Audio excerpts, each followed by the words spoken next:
എല്ലാവർക്കും നമസ്കാരം. ലിബറൽ റെസ്പോൺസിലേക്ക് എല്ലാവർക്കും സ്വാഗതം. സംഭവബഹുലം എന്ന വാക്ക് കേട്ടാൽ ഈ ഉള്ളൊരു പൊടുതിന് ചിരി വരും. അതിന് കാരണം നടൻ ശ്രീനിവാസനാണ്. പുള്ളി സബ് ഇൻസ്പെക്ടറായ ഒരു സിനിമയുണ്ട്. അതിൽ പുള്ളിയുടെ പഴയ സ്കൂൾ ബെസ്റ്റിയെ പൊടുതിനെ കണ്ടുമുട്ടുകയും ആ സ്കൂൾ ബെസ്റ്റി മോഹൻലാലാണ്. മോഹൻലാലോട് പുള്ളി പറയുന്നൊരു ഡയലോഗുണ്ട്. കോട്ടപ്പുള്ളി സിലൈമാൻ എന്നൊരു കേടിയെപ്പറ്റി കേട്ടിട്ടുണ്ടോ? നഗരത്തെ കിടുകിടാവിറപ്പിച്ചിരുന്ന ഒരു ഗുണ്ട, കനഗംഭീരൻ, ഇവിടുത്തെ പണച്ചാക്കുകളുടെ കോടാലിക്കൈ, രാഷ്ട്രീയ നേതാക്കന്മാരുടെ ഇഷ്ടത്തോടൻ. ചാർജ് എടുത്തതിൻ്റെ 3-ാം ദിവസം ഐതിഹാസികമായൊരു സംഘടനത്തിലൂടെ ഞാൻ അവനെ തറ പറ്റിച്ചു. അവിടെ നിന്ന് അങ്ങോട്ട് എൻ്റെ ജൈത്രയാത്രയായിരുന്നു. എലിമെൻ്ററി സ്കൂളിലെ മൂക്കള ഒലിപ്പിച്ച് നടന്ന പഴയ എല്ലുന്തിയ രാജേന്ദ്രനിൽ നിന്നും ഈ നിൽക്കുന്ന ഇൻസ്പെക്ടർ രാജേന്ദ്രനിലേക്കുള്ള പ്രയാണം സംഭവബഹുലമായിരുന്നു. സംഭവബഹുലം. VS അച്യുതാനന്ദൻ്റെ മരണത്തിന് ശേഷം പല സഹപ്രവർത്തകരും അദ്ദേഹത്തിൻ്റെ സംഭവബഹുലമായ ഈ ഒരു പ്രത്യേക ജീവിതകാലത്തെ പറ്റി പരാമർശിച്ചപ്പോൾ അറിയാതെ ഓർമ്മ വന്നതാണ് ഈ സിനിമ ഡയലോഗ്. എന്തായിരുന്നു VSൻ്റെ സംഭവ ബഹുലമായിരുന്ന ജീവിതകാലം? നമുക്കതിലൂടെ ഒന്ന് കടന്ന് പോകാം. VSൻ്റെ ജീവിതകാലം തന്നെ അതിദീർഘമായിരുന്നു. 102 വയസ്സോളം ഒരാൾ ജീവിച്ചിരിക്കുക എന്നത് വലിയൊരു കാര്യമാണല്ലോ. അതിൽ 93 വയസ്സോളം അദ്ദേഹത്തിന് നല്ല ബോധമുണ്ടായിരുന്നു. VS ആയി തന്നെ അദ്ദേഹത്തിന് ജീവിക്കാൻ കഴിഞ്ഞിരുന്നു. അത് വലിയ കാര്യമാണ്. അതിനേക്കാൾ വലിയ കാര്യമാണ് ഈ അതിദീർഘ ജീവിതത്തിൻ്റെ ഇടയിലുള്ള 2001 മുതൽ 2016 വരെയുള്ള കാലമാണ് സംഭവബഹുലം എന്ന് ഞാനല്ല പറയുന്നത്, അദ്ദേഹത്തിൻ്റെ പഴയ സഹപ്രവർത്തകർ വിശേഷിപ്പിച്ച് കാണുന്നത്. അതായത് അദ്ദേഹം പാർട്ടി ചട്ടക്കൂടുകൾക്ക് വിധേയനായി ഒരു കാലത്ത് വെട്ടിനിരത്തി ജീവിച്ചിരുന്നു. അങ്ങനെ വെട്ടിനിരത്തി ജീവിക്കാതെ ഇരകളുടെ സംരക്ഷകനായി ജീവിക്കാൻ ആരംഭിച്ച ഒരു കാലം. അപ്പോൾ അദ്ദേഹത്തിൻ്റെ വയസ്സ് നമ്മളറിയണം, 78 വയസ്സ്. 1940കളിൽ തന്നെ കമ്മ്യൂണിസ്റ്റ് പാർട്ടിയോട് ചേർന്ന് നിന്ന ആളാണ് VS അച്യുതാനന്ദൻ. പാർട്ടി പിളർത്തി 1964 പാർട്ടി പിളർത്തി ഇറങ്ങിപ്പോകുന്ന 32 അംഗങ്ങളിൽ ഒരാൾ. അപ്പോൾ 1964 തന്നെ അവർ പുതിയ പാർട്ടിയും ഉണ്ടാക്കുന്നുണ്ട്, communist party of India Marxist CPIM. പാർട്ടിക്ക് 1967 അധികാരം കിട്ടി. പക്ഷേ സീനിയർ ലീഡറായിരുന്നു EMS എന്ന മുഖ്യമന്ത്രിയായി. പക്ഷേ ആ മന്ത്രിസഭ കാലാവധി തികച്ചില്ല. പിന്നീട് ഭരണം കിട്ടിയപ്പോഴൊക്കെ നായനാരായിരുന്നു മുഖ്യമന്ത്രി. VS മുഖ്യമന്ത്രിയാകും എന്ന് പ്രതീക്ഷിച്ച 96 ഇലക്ഷനിൽ അദ്ദേഹം മാരാരിക്കുളത്ത് നിന്ന് ദയനീയമായി പരാജയപ്പെട്ടു. 2001 മുന്നണി ജയിക്കുകയായിരുന്നു എങ്കിൽ VS മുഖ്യമന്ത്രിയാകുമായിരുന്നു. പക്ഷേ VS ജയിച്ചു, മുന്നണി തോറ്റു. അദ്ദേഹം പ്രതിപക്ഷ നേതാവായി. അക്കാലത്ത് പാർട്ടിക്കുള്ളിൽ പിണറായി വിജയൻ എന്ന മറ്റൊരു സഖാവ് ശക്തിപ്പെട്ടുകൊണ്ടിരിക്കുകയായിരുന്നു. 2006 നടക്കാൻ പോകുന്ന ഇലക്ഷനിൽ LDF അധികാരം പിടിച്ചാൽ പോലും VS മുഖ്യമന്ത്രിയാകുമെന്ന് ഒരു ഉറപ്പുമില്ലാത്ത രീതിയിൽ പിണറായി വിജയൻ്റെ ചില സംഘടനാ പ്രവർത്തനങ്ങൾ നടന്നുകൊണ്ടിരിക്കുന്ന കാലം. പ്രതിപക്ഷ നേതാവിൻ്റെ ചുമതല ഏറ്റെടുത്തതിന് ശേഷം VS അദ്ദേഹത്തിൻ്റെ പ്രൈവറ്റ് സെക്രട്ടറി ആയിരുന്ന ഷാജഹാനോട് പറഞ്ഞു, പരമ്പരാഗതമായ പ്രതിപക്ഷ പ്രവർത്തനം നമ്മൾ അവസാനിപ്പിക്കുകയാണ്. അതായത് ഇടയ്ക്കിടയ്ക്ക് ഒരു സ്റ്റേറ്റ്മെൻ്റ് എഴുതി പത്രങ്ങൾക്ക് കൊടുത്ത് കൻ്റോൺമെൻറ്റ് ഹൗസിലിരിക്കുന്ന പണി നമ്മൾ നിർത്തുകയാണ്. ഇരകളാക്കപ്പെടുന്ന മനുഷ്യർ എവിടെ ഉണ്ടോ അവിടെ നേരിട്ട് ചെന്ന് അവരോടൊപ്പം ചേർന്നുള്ളൊരു പ്രവർത്തനമാണ് നമ്മൾ ഉദ്ദേശിക്കുന്നത്. അതാണ് ഇനി അടുത്ത 5 വർഷത്തെ പ്രതിപക്ഷ പ്രവർത്തനം. അതിന് നമുക്കൊരു ടീം വേണം. എനിക്ക് പ്രായമായി, പുതിയ കാലത്തിനോട് സംവദിക്കാൻ കഴിയുന്നവർ വേണം, അവരായിരിക്കണം ആ ടീമിൽ ഉണ്ടായിരിക്കേണ്ടത്. ഒരാളെ VS തന്നെ ഷാജഹാന് കാണിച്ചു കൊടുത്തു. അതാണ് G ശക്തിധരൻ. ഈ G ശക്തിധരനോടാണ് രാഷ്ട്രീയ കാര്യങ്ങളെല്ലാം VS ചർച്ച ചെയ്തത്. എന്തെങ്കിലും അഡ്വൈസ് വേണമെങ്കിൽ ശക്തിധരൻ തന്നെ കൊടുക്കും. സാമ്പത്തിക കാര്യങ്ങളിലുള്ള അഡ്വൈസിനായി ശ്രീ KN ഹരിലാൽ വന്നു.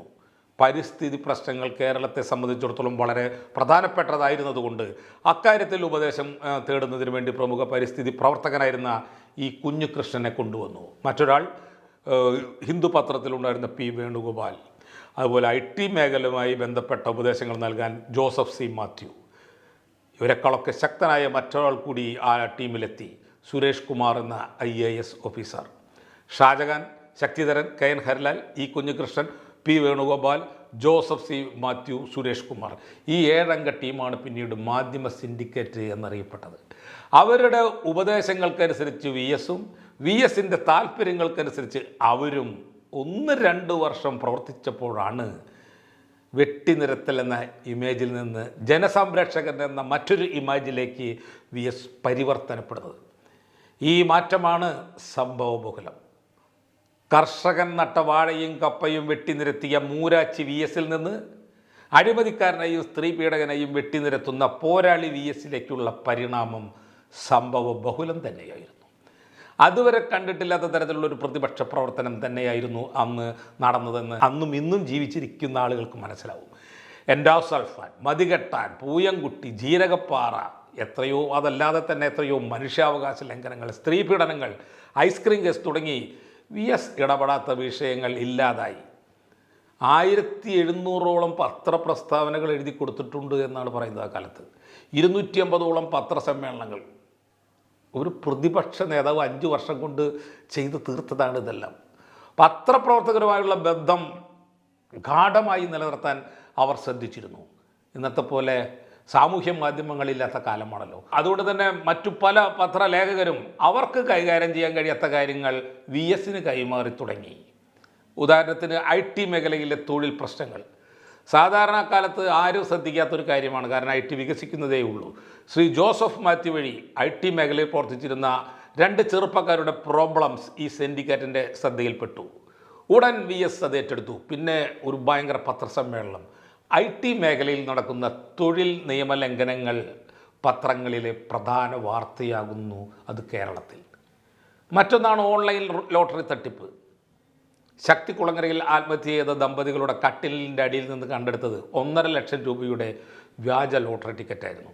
ഈ വിഷയം VS ഏറ്റെടുക്കുന്നു. ഓൺലൈൻ തട്ടിപ്പ് പിന്നീട് അവസാനിപ്പിക്കുന്നതാണ് നമ്മൾ കാണുന്നത്. സത്യത്തിൽ ആയുസ് കൂടിയതുകൊണ്ടാണ് VS ജനപ്രിയതനായത് എന്ന് തന്നെ നമുക്ക് പറയേണ്ടി വരും, അല്ലെങ്കിൽ നമുക്കത് മനസ്സിലാക്കാൻ കഴിയും. 79 വയസ്സ് എന്ന് പറയുന്നത് ശരാശരി ഒരു മലയാളി മരിക്കേണ്ട പ്രായമാണ്. ആ സമയത്ത് ആളുകൾക്ക് പുതിയ ഐഡിയാസ് ഒന്നും തലേ കയറില്ല. അതിപ്പോൾ നമ്മളായാലും വെറും കൗട്ടകളായി, എന്നാൽ പുതിയ തലമുറയെ ശപിച്ചുകൊണ്ട് ജീവിതം ജീവിച്ചു തീർക്കും. എന്നാൽ VSന് പുതിയ ആശയങ്ങൾ തലയിൽ കയറാൻ തുടങ്ങിയത് തന്നെ 79ാമത്തെ വയസ്സിലാണ്. അതുവരേക്കും പാർട്ടിയുടെ തീരുമാനങ്ങൾ നടപ്പിലാക്കുന്ന ഒരു അടിമ മാത്രമായിരുന്നു അദ്ദേഹം. പാവപ്പെട്ട കർഷകൻ നട്ട തെങ്ങിൻ്റെ തയ്യും വാഴത്തയ്യും പാർട്ടി നയങ്ങൾക്ക് വേണ്ടി വെട്ടിനിരത്തിയ ഒരു സാധാ അടിമ. മോശം ഉപമകൾ ഉപയോഗിച്ച് ശത്രുക്കളെ വിശേഷിപ്പിച്ചിരുന്ന ഒരു കൗട്ട. ഇതൊക്കെയായിരുന്നു ജനങ്ങൾക്ക് പണ്ട് VS. പക്ഷേ 79ാമത്തെ വയസ്സിൽ അദ്ദേഹത്തിന് ഒരു ബോധോദയം ഉണ്ടായി.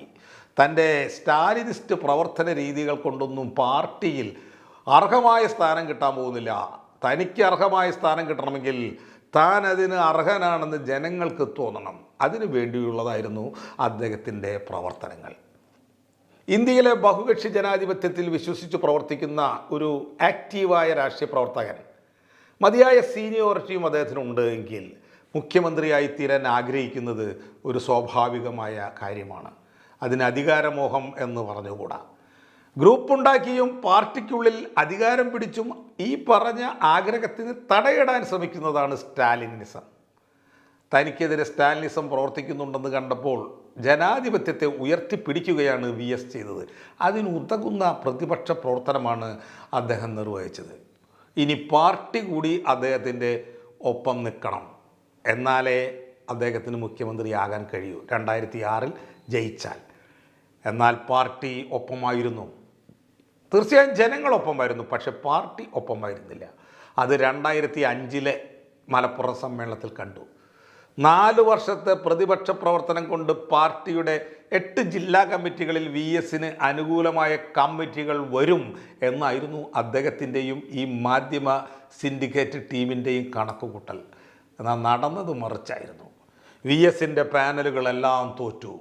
പിറ്റേ ദിവസം പത്രങ്ങൾ എഴുതി മിന്നൽ പിണറായി. അതോടെ 2006 LDF ജയിച്ചാലും VS മുഖ്യമന്ത്രി ആവില്ല എന്ന ധാരണ നാടെങ്ങും വരുന്നു. മത്സരിക്കാനുള്ള സീറ്റ് തന്നെ നിഷേധിക്കാനുള്ള തീരുമാനമാണ് പോളിറ്റ് ബ്യൂറോ എടുത്തത്. കാര്യങ്ങൾ കൈവിട്ടുപോയി. VS ഏഴംഗ ടീമിനെ വിളിച്ചു പറഞ്ഞു, ഒരു രക്ഷയുമില്ല, മിന്നൽ പിണറായി. പാർട്ടി കൈവിട്ടു. ഇനി എന്ത് ചെയ്യും? പിന്നീട് കാര്യങ്ങൾ നിശ്ചയിച്ചത് ഈ മാധ്യമ സിൻഡിക്കേറ്റായിരുന്നു. അവർ പാർട്ടിക്കുള്ളിൽ VSന് അനുഭാവമുള്ളവരോട് ഉടൻ ഇക്കാര്യം വിളിച്ചു പറഞ്ഞു. പാർട്ടി നമ്മുടെ നേതാവിനെ കൈവിട്ടിരിക്കുന്നു. ഇനി നിങ്ങൾ പ്രവർത്തകർ ഇളകണം, പിണറായിയുടെ കോലം നാട് മുഴുവൻ കത്തണം. പിന്നെ നമ്മൾ കണ്ടത്, കേരളം കണ്ടത് ഒരു അസാധാരണ കാഴ്ചയായിരുന്നു. പാർട്ടിക്കുള്ളിൽ അടിമകളെപ്പോലെ നേതാവും പറയുന്നതും കേട്ട് നടന്നിരുന്ന പ്രവർത്തകരിൽ വലിയൊരു വിഭാഗം VSന് വേണ്ടി തെരുവിലിറങ്ങി. AKG സെൻറ്റർ പാർട്ടി പ്രവർത്തകർ വളഞ്ഞു വെച്ചു. VSനെ മത്സരിപ്പിച്ചില്ലെങ്കിൽ പാർട്ടി തന്നെ ഇല്ലാതാകും എന്ന വിവരം അങ്ങ് പൊളിറ്റ് ബ്യൂറോവിൽ വരെ അറിഞ്ഞു. പക്ഷേ പിണറായി കുലുങ്ങിയില്ല. കുലംകുത്തിയെന്നും കുലംകുത്തി തന്നെ എന്ന നിലപാടിൽ അന്നും പിണറായി നിന്നു. പക്ഷെ വഴങ്ങേണ്ടി വന്നു. അതെങ്ങനെ? പേരിന് VSനെ മുഖ്യമന്ത്രിയാക്കി നിർത്തി ബാക്ക് സീറ്റിലിരുന്ന് നമുക്ക് ഭരിക്കാമെന്ന ധാരണയിൽ VS അങ്ങനെ മുഖ്യമന്ത്രിയായി. ഈയുള്ളവന് VSനോട് താല്പര്യം തോന്നുന്നത് ഇത്തരം ഗ്രൂപ്പുകളിൽ കാലത്തൊന്നുമല്ല. അത് തീർച്ചയായും TP വധത്തിന് ശേഷമാണ്. TPയുടെ ഭാര്യ കരഞ്ഞുകൊണ്ട് ഒരു ആശ്വാസത്തിനായി VSനെ ചേർത്ത് പിടിക്കുന്ന ആ ഫോട്ടോയിൽ എല്ലാമുണ്ട്. വെറും അഡ്ജസ്റ്റ്മെൻ്റ് അല്ല, ശരിക്കും പിണറായി വിരുദ്ധൻ തന്നെയാണ് ഈ കക്ഷിയെന്ന് നമുക്കൊക്കെ ബോധ്യം വന്നത് അന്നാണ്. അതിനു മുമ്പും അന്തിക്കാട്, അതായത് എൻ്റെ നാട്ടിലെ CPMൻ്റെ ലോക്കൽ കമ്മിറ്റി VSൻ്റെ ഒപ്പമായിരുന്നു.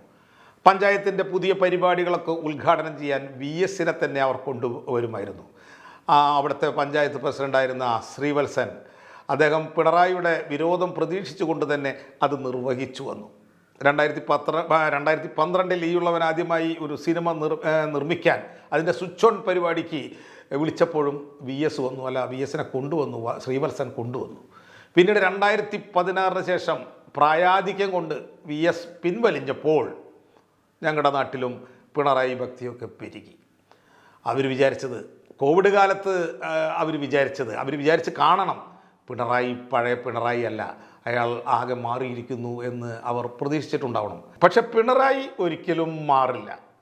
നമ്മുടെ സഹജമായ വാസനകളെ പ്രായോഗിക ജീവിത അനുഭവങ്ങൾക്ക് അനുസരിച്ച് മാറ്റിയെടുക്കുക എന്ന പണി എല്ലാ മനുഷ്യർക്കും പറ്റുന്ന കാര്യമല്ല.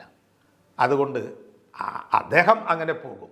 ഇത് തിരിച്ചറിഞ്ഞിട്ടുള്ള കുറച്ചു പിണറായി വിരുദ്ധർ ഇനിയും ഞങ്ങളുടെ നാട്ടിലുണ്ട്, കേരളത്തിലുമുണ്ട്.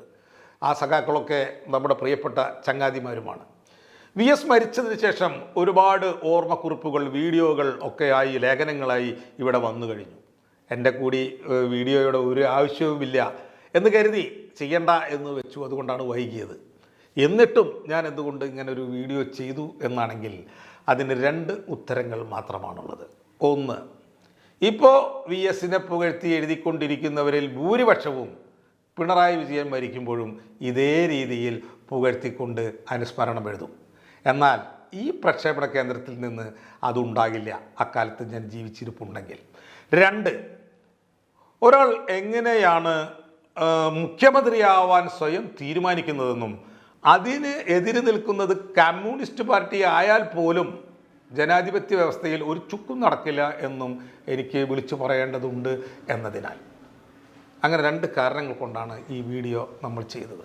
അല്ലാതെ കമ്മ്യൂണിസത്തോടോ കമ്മ്യൂണിസ്റ്റ് പാർട്ടികൾ എന്ന ആശയത്തോടോ യാതൊരു താല്പര്യവും ഈ ഉള്ളവനില്ല. ജനാധിപത്യം, കൂടുതൽ മെച്ചപ്പെട്ട ജനാധിപത്യം, അതിലും മെച്ചപ്പെട്ട ജനാധിപത്യം, അതുക്കും മേലുള്ള ജനാധിപത്യം, ഇതല്ലാതെ വേറെ ഒരു വ്യവസ്ഥയുമില്ല, തൽക്കാലമില്ല എന്നാണ് ഞാൻ മനസ്സിലാക്കുന്നത്. സോ ഈ ചെറിയ ടോക്ക് അവസാനിപ്പിക്കുന്നതിന് മുമ്പ് ശ്രീ TS തിരുമുമ്പ് എഴുതിയ കവിത ഞാൻ ഒന്ന് പറയാൻ ശ്രമിക്കാം. തല നരയ്ക്കുവതല്ല എൻ്റെ വൃദ്ധത്വം, തല നരയ്ക്കാത്തതല്ല എൻ്റെ യുവത്വവും, കൊടിയ ദുഷ്പ്രഭുത്വത്തിൻ്റെ തിരുമുമ്പിൽ തല കുനിക്കാത്തതാണ് എൻ്റെ യൗവനം. നന്ദി, നമസ്കാരം.